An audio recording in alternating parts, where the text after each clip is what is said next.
In conservation, it's really important for us to be able to measure our impact and be able to prove that we're doing what we say we're going to do. So our mission is saving species from extinction, and the Durrell Index is the tool that we use to communicate, to measure and communicate our impact. So we can say, yes, we really are saving species from extinction. That's it in a nutshell.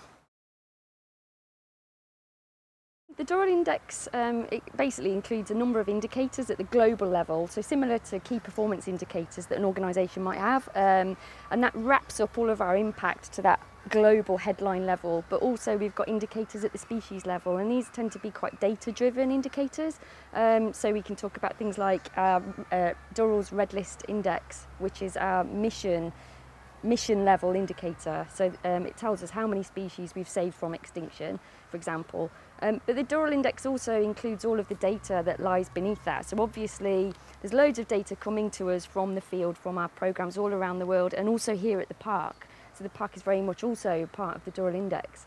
All of this data comes into our office and we manage it, put in place the systems, the reporting systems and the tracking systems that then we can use to pass on to our communications team to develop the nice sound bites and the infographics that allow us to get out that story in a really quite impactful way.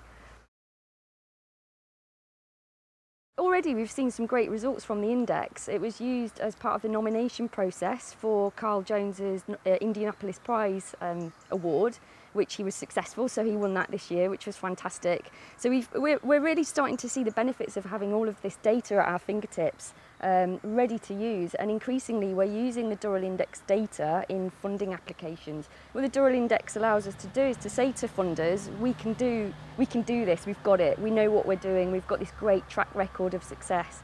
So being able to have all of this data ready to go and ready to use is actually proven quite powerful. The Durrell Index was also used recently in quite a detailed evaluation of our previous conservation strategy. So a number of our indicators that we've got, the data we used as part of that evaluation to really measure our impact as an organisation. Going forward, we want to do more of this kind of work. We really want to maximise this year and into next year on the data that we've got and start getting more stories out there. But also what we want to do is bring people into the index. At the moment it's very data driven, it's quite facts and figures based, and we also have these fantastic stories of impact from our people, from our staff. So what we want to do is put our Durrell staff right up front and centre as part of the index. In conservation there's a lot of doom and gloom. We're often told that it's one of the most depressing sectors of science, of biological sciences. So all this doom and gloom going on, the Durrell Index really allows us to communicate a message of hope, which is quite powerful.